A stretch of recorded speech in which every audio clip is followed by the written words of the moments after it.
तो टॉपिक रहेगा आपका चैप्टर नंबर लास्ट है वर्ल्ड से चैप्टर रहेगा ग्लोबलाइजेशन।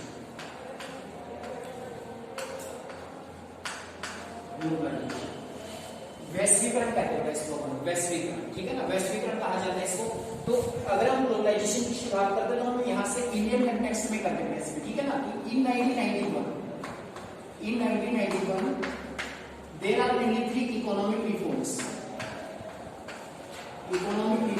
कुछ आर्थिक सुधार किए गए, इकोनॉमिक रिफॉर्म्स, ठीक है। कौन से 3 इकोनॉमिक रिफॉर्म्स? ये 3 इकोनॉमिक रिफॉर्म्स थे बेटा, जिसमें सबसे पहले नाम आता है इसमें ग्लोबलाइजेशन।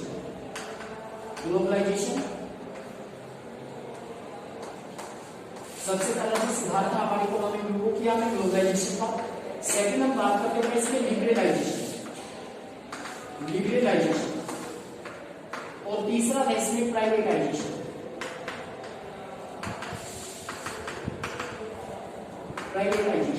ये 3 सुधार किए हमारी इकोनॉमी के अंदर, ठीक है ना। ये पहला जो है ग्लोबलाइजेशन, तो फिर हमारा ग्लोबलाइजेशन का मेन रहेगा इसमें, ठीक है ना। ये 3 रिफॉर्म्स, ग्लोबलाइजेशन को हम कहते हैं वैश्वीकरण, लिबरलाइजेशन को हम कहते हैं उदारीकरण, और प्राइवेटाइजेशन को कहते हैं हम लोग निजीकरण।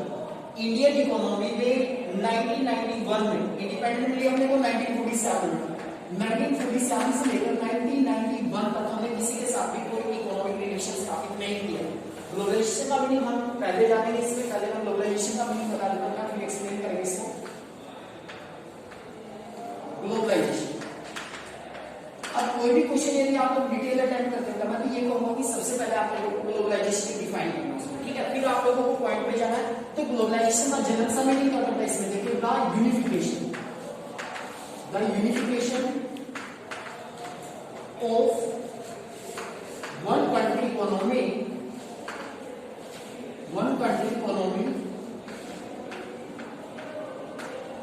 विद वर्ल्ड इकोनॉमी,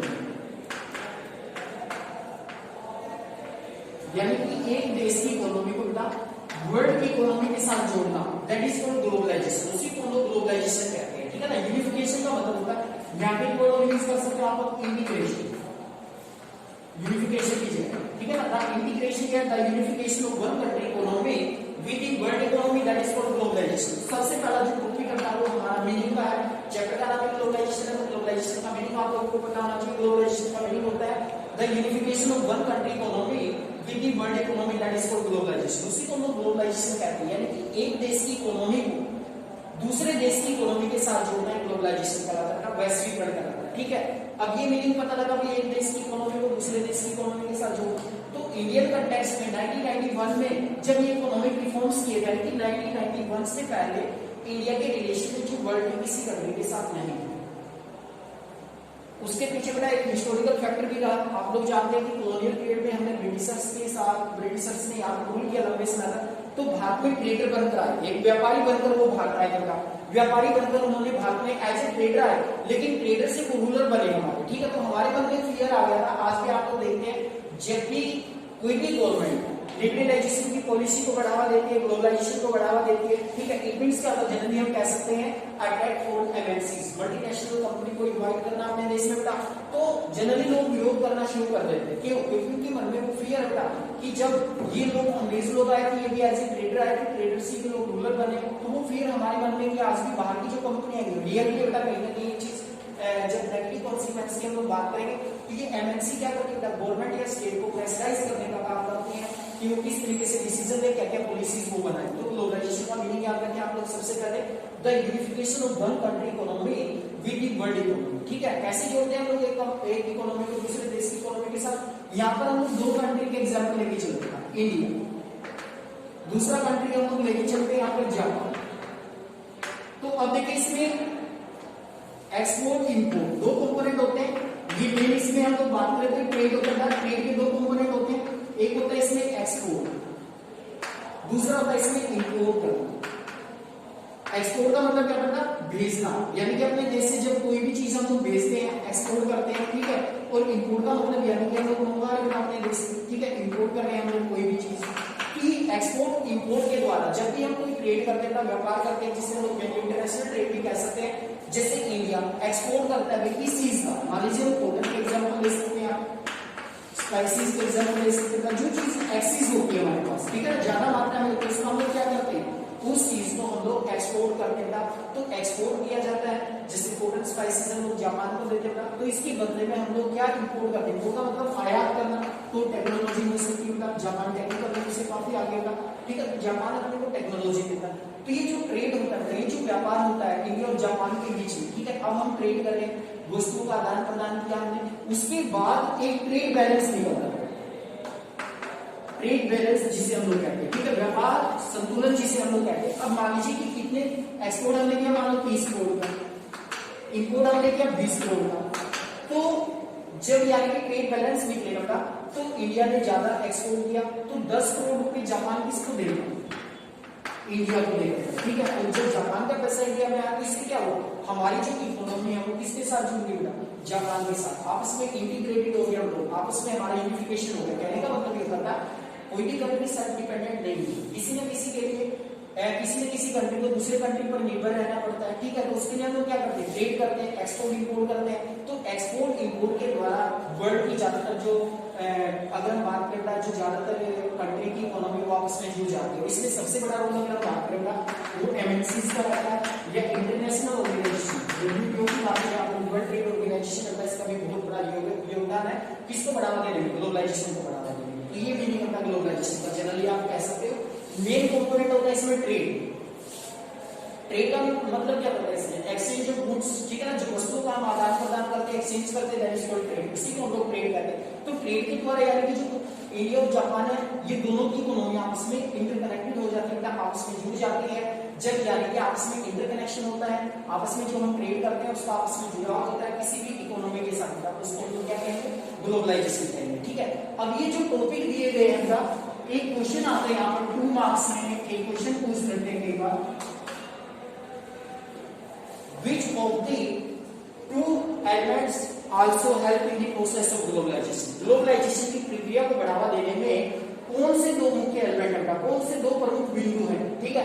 यहाँ पर हमने शॉर्ट आंसर में किए थे बेटा, एनसीईआरटी वाला फोल्डर था मैंने कंप्लीट आप लोगों को करवाया था, तो उसमें भी नाम आता है इसका लिबरलाइजेशन, लिबरलाइजेशन है, लिबरलाइजेशन का मतलब होता है लीबर, और लीबर का मतलब होता है फ्री, यानी कि फ्री का मतलब यहाँ पर फ्री ट्रेड से अगर हम इकोनॉमिक कंसेप्ट में बात कर देगा, फ्री ट्रेड स्वतंत्र व्यापार, ठीक है। अब जो इकोनॉमी है, WTO है, MNC है, ये चाहती कि लिबरलाइजेशन होना चाहिए, लिबरलाइजेशन का मतलब फ्री ट्रेड होना चाहिए, फ्री फ्लो ऑफ ट्रेड, ठीक है, free flow of goods and services, free flow of labour, 3 तरह के फ्लो होते हैं इसमें, ठीक है। जैसे हम लोग बात करें फ्री फ्लो ऑफ गुड्स यानी कि वस्तुओं का स्वतंत्र प्रवाह, फ्री फ्लो ऑफ कैपिटल, पूंजी का स्वतंत्र प्रवाह, जो पूंजी होती है उसका स्वतंत्र प्रवाह, और तीसरा इसमें free flow of labour, labour का स्वतंत्र प्रवाह। कहने का मतलब है कोई भी कंट्री किसी भी कंट्री में जाए, ठीक है, और वो स्वतंत्र रूप से व्यापार करे। पहले क्या होता था, trade defeat, trade defeat, trade defeat होता व्यापार करो, ठीक है ना, जितने भी कोई भी ट्रेड हम लोग करते थे तो उसके लिए हमें कुछ ना कुछ टैक्स पे करना पड़ता था, ठीक है। लेकिन जो लिबरलाइजेशन है वो इस पॉलिसी को फॉलो करता है, फ्री ट्रेड पॉलिसी को, ठीक है। आपने नाम सुना होगा, मैंने आप लोगों को करवाया देखा, इसमें स्पेशल इकोनॉमिक जोन, SEZ के नाम से भी जिसे हम लोग जानते हैं, ठीक है। आज भी हमारी जो पॉलिसी है इंडिया की वो मेनली किस पे डिपेंड है, ग्लोबलाइजेशन, लिबरलाइजेशन पे। आज भी जो एंटी गवर्नमेंट बनी हुई है वो भी क्या करेगी, MNC कंपनी को इन्वाइट करेगी। तो ये जो SEZ स्पेशल इकोनॉमिक जोन हमने बताया था, इसके अकॉर्डिंग जो भी कंपनी हमारे देश में आएगी इन्वेस्टमेंट करेगी, ठीक है, उस कंपनी को इनिशियल 5 इयर्स में किसी प्रकार का कोई भी टैक्स पे नहीं करना पड़ेगा। तो ये पॉलिसी अपना लिबरलाइजेशन जो मेनली फोकस करती है स्वतंत्र व्यापार के ऊपर, ठीक है। और प्राइवेटाइजेशन का मतलब होता है निजीकरण। 1991 से पहले ज्यादातर जो हमारे देश में इंडस्ट्रीज लगी वो कौन सी लगी था, public sector industry. Public sector का मतलब होता है those industry which are owned by the government, government मालिक होती है, तो गवर्नमेंट ने इंडस्ट्री लगाई, सारे का सारा जितना भी पैसा था, पहले तो हमारा पार्टीशन हुआ, पार्टीशन के बाद पब्लिक सेक्टर का आप जानते हैं पर्पस प्रॉफिट कमाना नहीं होता, बल्कि सोशल ऑब्लिगेशंस को पूरा करना, रीजनेबल रेट पर जो भी प्रोडक्ट होते हैं, ठीक है, वो प्रोवाइड करते हैं। जैसे एग्जांपल मैं तो यहाँ पर SAIL, BHEL, ये कुछ कंपनी ऐसी है जो कैसी है, पब्लिक सेक्टर से रिलेटेड है, जो गवर्नमेंट सेक्टर में, ठीक है। तो हमारी सरकार ने ज्यादातर पैसा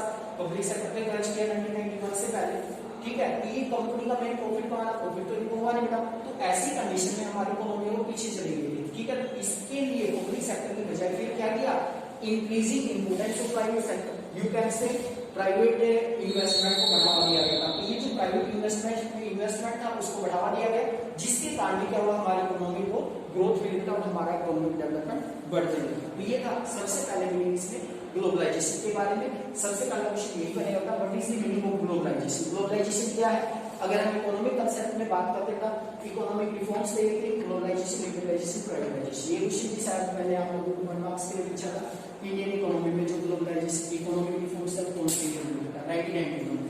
अदर चैप्टर के साथ इसका रिलेशन है, अगर आप इंडियन इकोनॉमी में भी, इंडियन पॉलिटिक्स में भी आप लोग पढ़ेंगे, इंडियन इकोनॉमिक रिफॉर्म्स है 1991 में हुए। तीन इकोनॉमिक रिफॉर्म्स है, ग्लोबलाइजेशन, लिबरलाइजेशन और प्राइवेटाइजेशन, जिनका बहुत बड़ा योगदान है, बहुत बड़ी भूमिका निभाता है। ये सबसे पहले आपको याद रखें इसमें what is the meaning of globalization. Globalization का मीनिंग क्या है, ग्लोबलाइजेशन क्या होता है आप लोग जानते हैं, the unification of one country economy with the world economy, that is called globalization. यानी कि एक देश की इकोनॉमी को दूसरे देश की इकोनॉमी के साथ जोड़ना ही ग्लोबलाइजेशन कहलाता है। ग्लोबलाइजेशन को हिंदी में कहते हैं वैश्वीकरण, यानी कि आज पूरे का पूरा जो वर्ल्ड है, ठीक है, इतना बड़ा विश्व और एक छोटा सा गांव दिखाई देता है, ठीक है ना, क्यों, क्योंकि आज हम आपस में इंटरकनेक्ट हो चुके हैं, एक देश की इकोनॉमी दूसरे कंट्री की इकोनॉमी के साथ जुड़ चुकी है। अब डब्ल्यूटीओ के मेंबर है लगभग 196 कंट्रीज मेंबर है, प्रेजेंट में हम बात करते हैं तो इंडिया किसका मेंबर है, तो जितने भी कंट्रीज हैं डब्ल्यूटीओ में, डब्ल्यूटीओ ने एक एग्रीमेंट किया लिबरलाइजेशन, ठीक है, लिबरलाइजेशन का मतलब है कि फ्री ट्रेड पॉलिसी को अडॉप्ट करेंगे।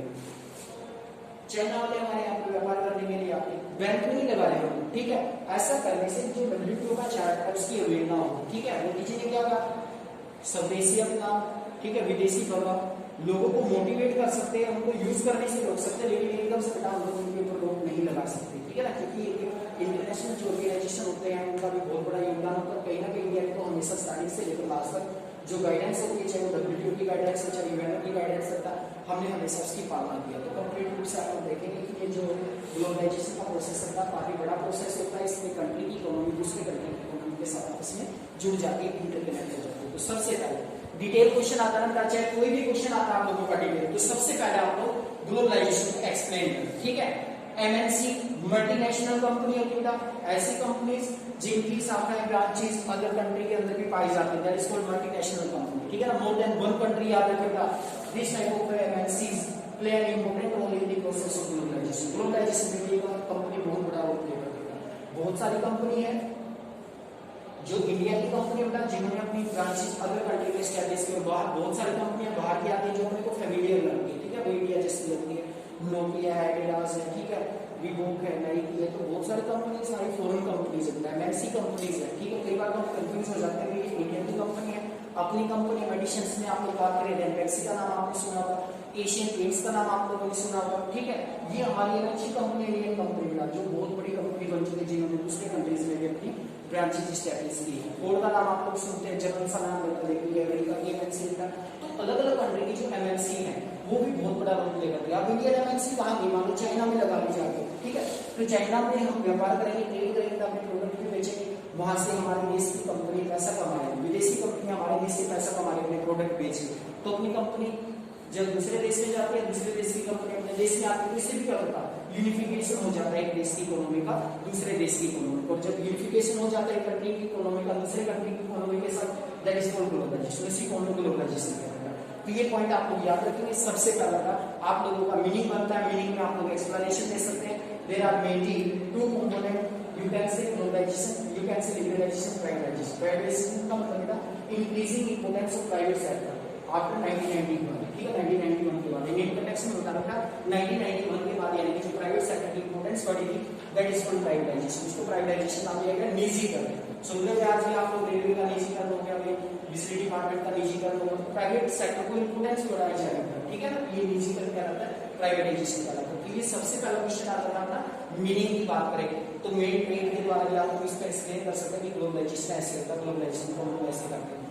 लिबरलाइजेशन का मीनिंग पूछ रहे थे, लिबरलाइजेशन का मीनिंग होता है लीबर, लीबर वर्ड से बना लिबरलाइजेशन, और लैटिन लैंग्वेज का वर्ड है दैट मींस फ्री ट्रेड, यानी कि स्वतंत्र व्यापार, ठीक है, free flow of goods, free flow of capital, free flow of labour. Free flow of goods का मतलब क्या होता है, वस्तुओं का आदान प्रदान स्वतंत्र होना चाहिए। हमारे देश में कोई भी आगे बेचे हम किसी भी देश में जाके वस्तुओं का आदान प्रदान करें। Free flow of capital, capital का मतलब पूंजी को करना, जो पूंजी निवेश हम लोग करते हैं, एफडीआई भी जिसको हम लोग बोलते हैं, ठीक है, फॉरेन डायरेक्ट इन्वेस्टमेंट में जिसे हम लोग बोलते हैं, यानी कि हम लोग एक देश से दूसरे देश में जाकर भी कैपिटल का इन्वेस्टमेंट कर सकते हैं, स्वतंत्र प्रवाह कर सकते हैं। फ्री फ्लो ऑफ कैपिटल कहेंगे इसको हम लोग, और फ्री फ्लो ऑफ लेबर का मतलब आप लोग जानते हैं श्रमिकों का प्रवाह है, ठीक है, हर कोई लेबर में काम करता था।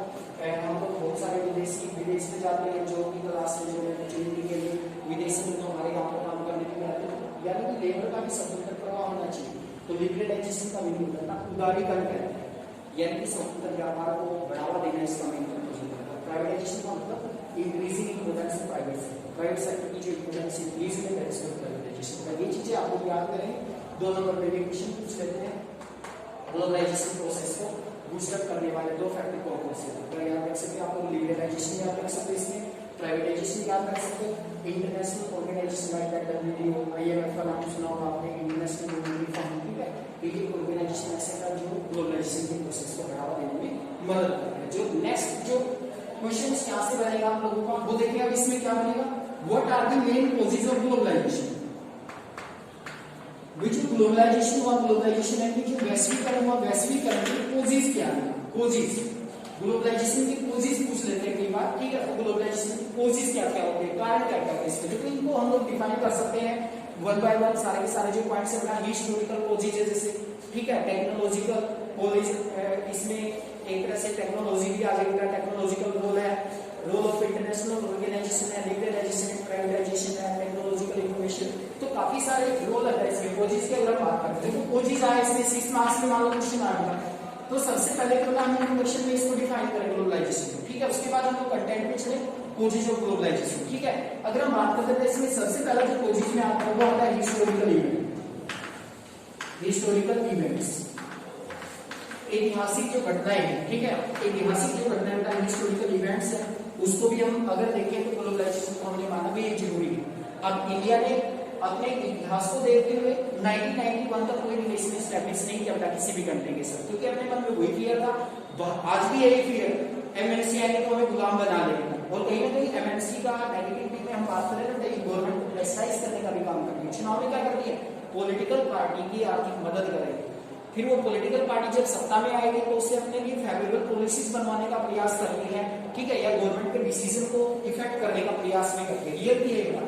तो हिस्टोरिकल इवेंट्स, लेकिन हमने देखा 1991 तक जो इंडिया का ग्रोथ रेट करना, विकास दर की अगर हम बात करें ग्रोथ रेट, वो था मात्र 3.5%। बहुत सारे क्रिटिक्स थे जो आलोचना की, जिन्होंने इसको हिंदू डेवलपिंग रेट कहा, हिंदू डेवलपिंग रेट, ये आलोचना की वैज्ञानिकों कितने बता हिंदू डेवलपिंग रेट, क्योंकि ऐसा माना उन्होंने कि इससे हिंदू लोगों की ग्रोथ हुई बस, ठीक है ना। जनरली हम बात करें ये ऐतिहासिक जो फैक्टर था, तो हमें रियलाइज हुई बात कि अपने को ऐतिहासिक, पहले भी हम लोग इतिहास की इस बात का हुआ बेटा, क्या ट्रेड हम आजादी से पहले भी करते थे, एंशिएंट टाइम में हम लोग ट्रेड करते थे, ज्यादातर हम लोग सीपोर्ट के माध्यम से अपना ट्रेड करते थे, विदेशी वस्तुओं का आदान प्रदान करते थे। तो ऐतिहासिक फैक्टर था जिस बात की गवाही देता कि एंशिएंट टाइम से इंडिया के अंदर जो ट्रेड है वो बड़ा फ्लोरिश था, काफी फला फूला था, तो इसलिए हमने ग्लोबलाइजेशन को बढ़ावा देने का प्रयास किया, या इसी के कारण का ग्लोबलाइजेशन का जन्म, ठीक है। अब हमें रियलाइज हुई एंशिएंट टाइम में हमने ट्रेड किया, क्यों ना हम अब ट्रेड करें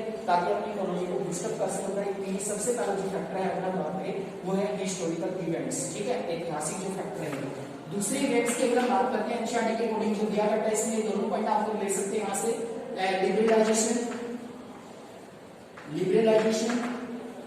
एंड प्राइवेटाइजेशन, ये तीनों फैक्टर को बता साथ साथ चलते हैं एक साथ, इनका डेवलपमेंट होता है लिबरलाइजेशन और प्राइवेटाइजेशन।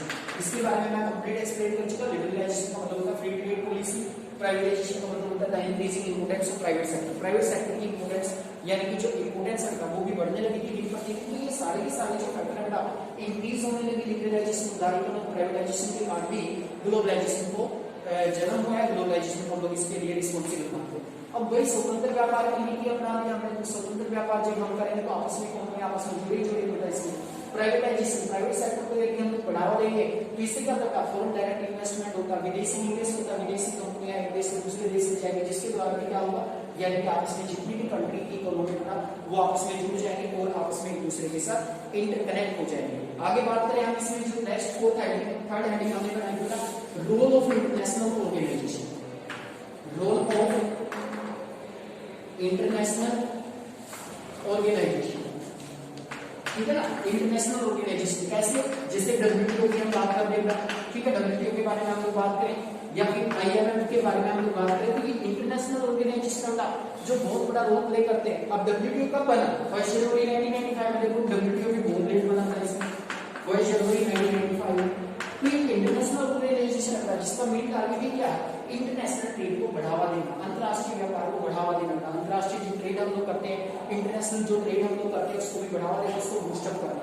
आईएमएफ है इंटरनेशनल मॉनेटरी फंड, इसको हम लोग कहते हैं अंतरराष्ट्रीय मुद्रा कोष, इसको कहते हैं आईएमएफ और वर्ल्ड बैंक। याद होगा आप लोगों को दोनों एक साथ बने थे बेटा, 1947 में इन्होंने अपना जो ऑपरेशन वो स्टार्ट कर दिया था, ठीक है। आईएमएफ भी वर्ल्ड बैंक में काम करने वाला ऑर्गेनाइजेशन था, इंटरनेशनल मॉनेटरी फंड, ये ऐसे ऑर्गेनाइजेशन था जिनके कारण ग्लोबलाइजेशन का जन्म हुआ, ग्लोबलाइजेशन का प्रचलन आया, ठीक है ना। तो इसमें अपना पॉइंट बनेगा इसमें। और तीसरा लेसन फोर्थ है इसमें टेक्नोलॉजिकल इनोवेशन, तकनीकी आविष्कार, टेक्नोलॉजिकल इनोवेशन यानी कि तकनीकी आविष्कार, ठीक है। इनोवेशन बोलते हैं आविष्कार। और टेक्निकल रूप से भी आप लोग देखिएगा हम लोग इतने ज्यादा डेवलप नहीं है जितना जापान और चाइना, तकनीकी रूप से। तो अपने को टेक्नोलॉजी की आवश्यकता पड़ी। जब टेक्नोलॉजी की आवश्यकता अपने को है तो हमें कहाँ जाना पड़ा? अदर कंट्री के पास जाना पड़ा, चाहे हम जापान के पास गए, चाहे अमेरिका के पास गए, चाहे रूस के पास गए। तो टेक्निकल जो इनोवेशन है, जो तकनीकी आविष्कार है, उनकी कहानी ग्लोबलाइजेशन का जो प्रोसेस है वो तेज गति से बढ़ने लगा। टेक्नोलॉजी में आप लोग बात करें, टेलीफोन की आप लोग बात करें, मोबाइल फोन की आप लोग बात करें, सॉफ्टवेयर टेक्नोलॉजी की आप लोग बात करें, तो टेक्निकल रूप से यानी कि 4 फैक्टर मेन माने जाते हैं इसमें, वो चीज ऑफ ग्लोबलाइजेशन है, ठीक है। क्वेश्चन की लेंथ बढ़ाने तो आप लोग और भी इसमें पॉइंट सेट कर सकते हैं, कुछ पॉइंट और इसमें आ जाएंगे, ठीक है। जैसे मल्टीनेशनल कंपनी, फिर पॉइंट आप लोग ऐड कर सकते हैं इसमें। You can say role of multinational company, role of MNCs, यानी कि जो हमारी मल्टीनेशनल कंपनी का, मल्टीनेशनल कंपनी की भूमिका, यानी कि जो मल्टीनेशनल कंपनीज हैं, जो मल्टीनेशनल कंपनी का बहुराष्ट्रीय कंपनी इनको हम लोग कहते हैं। Multinational company also play an important role in the process of globalization. These are the main goals that we have to be adopted globalization. MNC, अभी कंट्री में हमने एमएनसी को बढ़ावा दिया, एक एमएनसी दूसरे देश में एस्टैब्लिश कर लिया जाके, इससे क्या हुआ? कंट्री की इकोनॉमी जुड़ गई और इकोनॉमी का जुड़ना ही क्या कहलाता है? ग्लोबलाइजेशन कहलाता है। तो role of MNC, role of MNC वाला पॉइंट आप लोग ऐड कर सकते हैं इसमें। उसके बाद इंप्रूव ट्रांसपोर्ट सिस्टम, 6 हेडिंग बना सकते हो इसमें। Improve transport system, improve transport system, transport system, यानी कि जो ट्रांसपोर्ट सिस्टम है इसमें भी इंप्रूवमेंट हुआ, जिसके कारण ग्लोबलाइजेशन को बढ़ावा मिला। आज के समय में हम बात करें रोडवेज की बात हम कर सकते हैं, एयरवेज की बात हम लोग कर सकते हैं। आपको पहले क्या होता था? 90% जो ट्रेड करते थे वो शिप के माध्यम से होता था, ठीक है, जिसे हम लोग ये कह सकते हैं मोटरवेज के माध्यम से। 95% जो ट्रेड मोटरवेज, लेकिन आज के समय में जो हम ट्रेड करते हैं, आज की काफी ट्रेड जो हमारा मोटरवेज से ज्यादा होती है, लेकिन आज के समय में अगर हम बात करें एयरवेज, रोडवेज, तो इनका भी बहुत बड़ा योगदान था, ठीक है ना, इंटरनेशनल ट्रेड को बढ़ावा देने में। किसका? इंप्रूव ट्रांसपोर्ट सिस्टम, यानी ट्रांसपोर्ट सिस्टम का इंप्रूव होना, ट्रांसपोर्ट सिस्टम का सुधार आना ट्रांसपोर्ट सिस्टम में। और भी पॉइंट आप लोग इसमें ऐड कर सकते हैं, लाइक दैट लोअर टैरिफ बोलते हैं टैक्सेस, जो टैक्स लगाए जाते हैं, ठीक है, एक्सपोर्ट और import, we have to put some restriction, that is called tariff, ठीक है। टैरिफ कहते हैं जिसको हम लोअर टैरिफ, टैरिफ कम हो गई या लोअर हो गया, जिससे भी क्या हो? ग्लोबलाइजेशन की प्रक्रिया को बढ़ावा मिला या ग्लोबलाइजेशन को बढ़ावा मिला। कैपिटल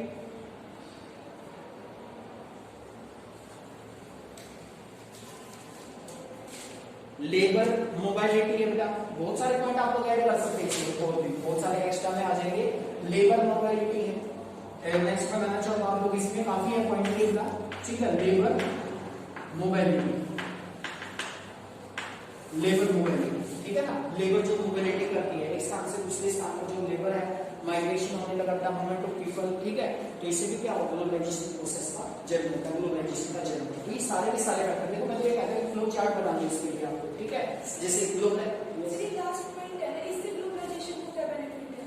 बेटा लेबर मोबाइलिटी, लेबर का मतलब क्या था? Movement of people from one country to another country. मान लीजिए कि मैं अपने इंडिया में रहता हूँ, लेकिन जॉब करने के लिए मैं कहाँ चला जाता हूँ? स्टडी कंप्लीट करने के बाद फॉरेन चला जाता, लेकिन इनकम किसमें? नेशनल इनकम में किसके ऐड हो रहा हूँ? अपनी कंट्री, तो अपने देश की इकोनॉमी को जोड़ रहा बेटा, अब दूसरे देश का पैसा कमा के ला रहा अपने देश में, तो वो क्या हो गया, ग्लोबलाइजेशन हो गया, इंटीग्रेशन हो गया इकोनॉमी में, अपने देश की इकोनॉमी जुड़ तो गई इसमें। ठीक है, बहुत सारे लोग हो गए, आप लोग जाते हैं डॉक्टर है, इंजीनियर है बेटा, आप बड़ी बड़ी अगर हम बात करें जितने लोग सारे सारे क्या करते हैं, ज्यादातर लोग फॉरेन में जॉब करते हैं। ठीक है, तो लेकिन रेजिडेंस किसके इंडिया के, तो वहां से लोग कमा के आते हैं, तो अपनी इनकम में ऐड होते हैं, नेशनल इनकम में भी आप लोग जानते हैं कि वो इनकम भी ऐड होगा जो हम फॉरेन से अर्न करते हैं, यानी कि विदेशी से जो इनकम हम अर्निंग करते हैं that is also a part of national income, इसको हम लोग नेशनल इनकम में शामिल करते हैं। और इकोनॉमी का आपस में जोड़ना है क्या कहलाता है, ग्लोबलाइजेशन कहलाता है। मतलब क्या होता है, एक फ्लो चार्ट बना लो इसमें आप लोगों को इजी रहेगा, एडिट का बीच में कोजेस ऑफ ग्लोबलाइजेशन। ठीक है, और साइड में बुक्स बना के इसमें कंप्लीटली आप लोग ये कोजेस लिख लो, वही के बारे में आप लोग थोड़ा थोड़ा एक्सप्लेन भी लिख सकते हो। ठीक है, कोजेस में जैसे हिस्टोरिकल इवेंट्स आता है, ऐतिहासिक जो घटनाएं होता है। ठीक है, इतिहास आप लोग जानते हैं एंशिएंट टाइम से India is also flourishing, trade में तो बहुत ज्यादा फ्लोरिश करता है, but after the arrival of the Britishers that our trade is also difficult. ठीक है ना, ब्रिटिशर्स आने के बाद टेक्निकल क्यों मार्क दी उन्होंने अपने ट्रेड को, क्योंकि वो टेक्निकल में काफी आगे थे अपने से। ठीक है, हम हाथ से कपड़ा बनाते थे, मशीनों से कपड़ा बनता था।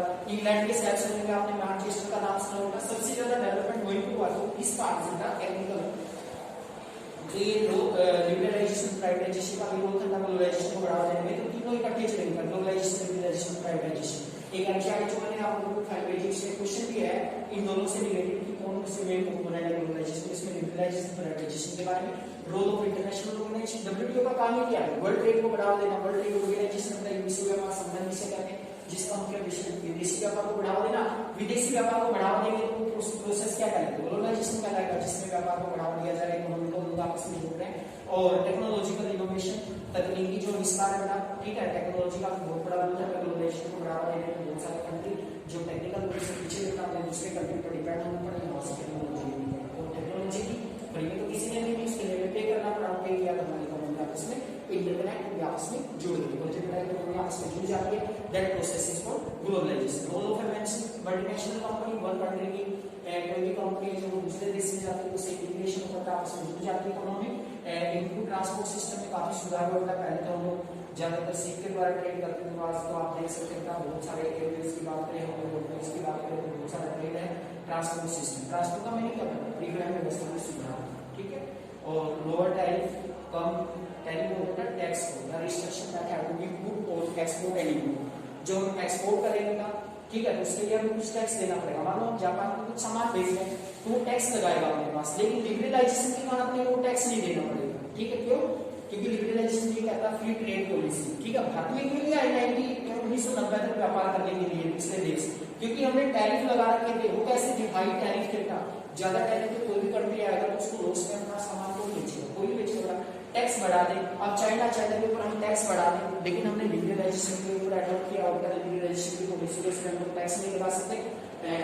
तो इस कारण से कई बार आपने देखा होगा कि लोअर टैरिफ होने के कारण कोई सस्ते टैक्स है तो उसी देश में चाहे हम लोग व्यापार करने के लिए हम देखते हैं अपने प्रोडक्शन की कॉस्ट कितनी है। ठीक है, फिर देखिए इस पे टैक्स कितना लग रहा है, प्रोडक्शन बनाने की कॉस्ट कम होती है, कई बार टैक्स ज्यादा लग जाता है। ठीक है ना, तो ऐसी कंडीशंस में कोई भी कंपनी नहीं चाहेगी कि उसको लॉस हो। ठीक है, हर कंपनी चाहती है कि वो अपने कस्टमर को कम से कम प्राइस पर प्रोडक्ट अवेलेबल कराए ताकि ज्यादा बिके और ज्यादा प्रॉफिट कर सके। तो लोअर टैरिफ, ठीक है ना, लोअर टैरिफ इसमें कोशिश किया जाता है। और एक इसमें लेबर मोबिलिटी, लेबर मोबिलिटी का मतलब है migration of people from one country to another country, यानी कि जो लोग मूवमेंट करते हैं, यू कैन से in search of job opportunity. ठीक है, और फॉर हायर स्टडी, फॉर में हायर स्टडी के लिए भी बहुत सारे लोग जाते हैं। फिर कोचिज में आ जाते हैं, तो कोचिज वाला मेन क्वेश्चन आता है, डिटेल क्वेश्चन आता है आप लोगों का 6 मार्क्स में क्वेश्चन आ सकता है, what are the main causes of globalization. लेकिन अब ये होगा कि ग्लोबलाइजेशन को भी आप साथ लेके चले, एक्सप्लेन करते चले, ग्लोबलाइजेशन का मीनिंग लिखिए, फिर थोड़ा सा लिख दे कैसे ग्लोबलाइजेशन को इंटरकनेक्ट करते हैं। ज्यादा लिखने का आप सिर्फ इतना लिख दें, ट्रेड यहाँ पे लिख देना, ट्रेड थोड़ा सा नीचे, फिर इसके बाद कैसे एक्सपोर्ट इम्पोर्ट। ठीक है, जैसे कुछ गुड्स को हम लोग एक्सपोर्ट करते हैं, कुछ चीज को हम लोग इम्पोर्ट करते हैं। जो चीज कम है हमारे देश कोई अब नहीं है, टेक्नोलॉजी नहीं है हमारे पास, ठीक है, तो हम लोग क्या करते हैं, इम्पोर्ट करते हैं, आयात करते हैं अपने देश में। ठीक है, एक्सपोर्ट इम्पोर्ट करने से अपने देश की इकोनॉमी इसमें जुड़ जाती है। ये मेरा कोचिज आएंगे, क्वेश्चन आप लोगों का डिटेल क्वेश्चन बनूंगा आप लोगों का, काफी इंपोर्टेंट क्वेश्चन है। ठीक है, ये करेंगे आप लोग काफी डिटेल से बनेगा क्वेश्चन। ठीक है, उसके बाद जो नेक्स्ट क्वेश्चन बनेगा कोई क्वेरी है तो बताते हैं, कोई चीज देखो मेन है इसमें, मतलब ये कहते हैं कि 4 सा बना लो, बीच में देखो हेडिंग डालो इसमें, जैसे ये डाल दिया हमने, ये बना दिया इसमें flow chart, causes of globalization, causes of globalization. मान लीजिए कि हमने लिख दिया कोजेज ऑफ ग्लोबलाइजेशन। अब इसी में से बुक्स बना लो आप, ठीक है, ऐसे बुक्स बना लीजिए जितने भी कोजेज है, मान लो इधर बॉक्स बना के इसमें लिख दीजिए कोजेज, ताकि आप लोगों को सिंपल तरीके से याद हो, ठीक है ना। अंदर जाने की जरूरत ना पड़े आप लोगों को हेडिंग एक्सप्लेन करने की, वो याद हो जाए आप लोगों को इस तरीके से ग्लोबलाइजेशन के कोजेज में, ठीक है। यहाँ पे बॉक्स बनाया तो इसमें फर्स्ट लिख दो, सेकंड लिख दो, इस तरीके से एक्सप्लेन कर दो, वन बाय वन याद रखें। मतलब तो बिल्कुल सिंपल तरीके से याद करें आप लोग। इसमें कोजेज क्या है, ग्लोबलाइजेशन का मीनिंग पता लग गया जिसको, उसको कोजेज अपने आप समझ आ जाएंगे। ग्लोबलाइजेशन के कारण क्या है, क्यों ग्लोबलाइजेशन को अपनाया वर्ल्ड ने, ठीक है, क्यों हमने अपना इंडियन कॉन्टेक्स्ट में हमने बात किया, 1991 के बाद हमने अपना आजादी के तुरंत बाद क्यों नहीं अपनाया हमने, क्या रीजन था उसके पीछे? रीजन यही करना क्योंकि एक तो अपनी जो इंडस्ट्रीज थी वो इतनी डेवलप नहीं हुई थी इस तरह पर हम की फॉरेन एमएनसीज का हम लोग सामना कर सके, उनको कॉम्पिटिट कर सके, ठीक है। दूसरा कारण ये था ब्रिटिशर्स लोगों के मन में धारणा बनी थी कि अंग्रेज लोग भी व्यापारी बनकर आए, उन्होंने हमारे ऊपर रूल किया, अब कोई दूसरा आ गया तो वो हमारे ऊपर रूल करेगा। और सच भी बात है, हो सकता था, क्योंकि आगे नेगेटिव पॉइंट में आप लोग पढ़ेंगे एमएनसी किस तरह से था, जो स्टेट की सोर्जिनिटी होती है उसके लिए खतरा पैदा होती है, नेगेटिव पॉइंट में आ जाता है। इसमें स्टेट सोर्जिनिटी या गवर्नमेंट के जो डिसीजन होते हैं उनको रिफ्लेक्ट करने का प्रयास करती है मल्टीनेशनल कंपनी, एमएनसी कंपनीज। अब रिलायंस की आप लोग बात करें, कुछ समय पहले रिलायंस का नाम सुना होगा आपने, ठीक है। रिलायंस कंपनी इतनी ज्यादा डेवलप नहीं हुई, लेकिन जियो का नाम सुना होगा आपने, कितने कम समय में कितनी ज्यादा बूस्ट अप हुई है, ठीक है। और आज हम बात करेंगे, ठीक है, रिलायंस परिवार की बात करें, ठीक है, जियो परिवार की हम लोग बात करें तो बहुत आगे इनका बेटा जीडीपी में बहुत बड़ा योगदान करते हैं। अकेला परिवार जो 50% से ज्यादा कंट्रीब्यूट कर रहा है देश की इकोनॉमी के अंदर, तो क्यों हुआ है? कहीं ना कहीं जो इकोनॉमिक पॉलिसी है तब इनके लिए फेवरेबल बनी, ठीक है।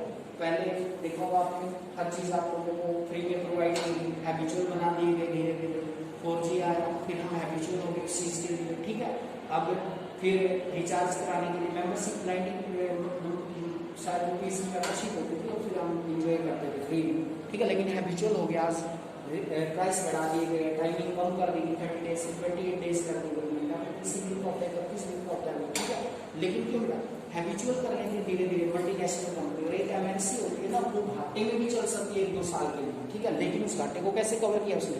थोड़े ही समय में, आप लोग देख लीजिए, मिले ना मिले किसी के पास जियो का सिम जरूर मिलेगा, ठीक है ना। हैबिचुअल बना दिया उसने, ठीक है। और दूसरी बात, एनडीए गवर्नमेंट को फेवर किया था, एनडीए गवर्नमेंट भी के गुणगान करते देखा होगा आप लोग। तो कहीं ना कहीं जो मल्टीनेशनल कंपनी होती है, एमएनसी होती है, बड़ी बड़ी जो कंपनी होती है देश की, वो एक देश की इकोनॉमी को या स्टेट की जो सोवर्जिनिटी है, सोवर्जिनिटी का मतलब संप्रभुता, यानी कि जो गवर्नमेंट हमारी स्वयं डिसीजन लेती है, कहीं ना कहीं बाहर की जो एमएनसी कंपनी होती है वो प्रभावित करना शुरू कर देती है। वैसे पर्सन को ढूंढने की भी कौन है, पॉलिटिकल व्यक्ति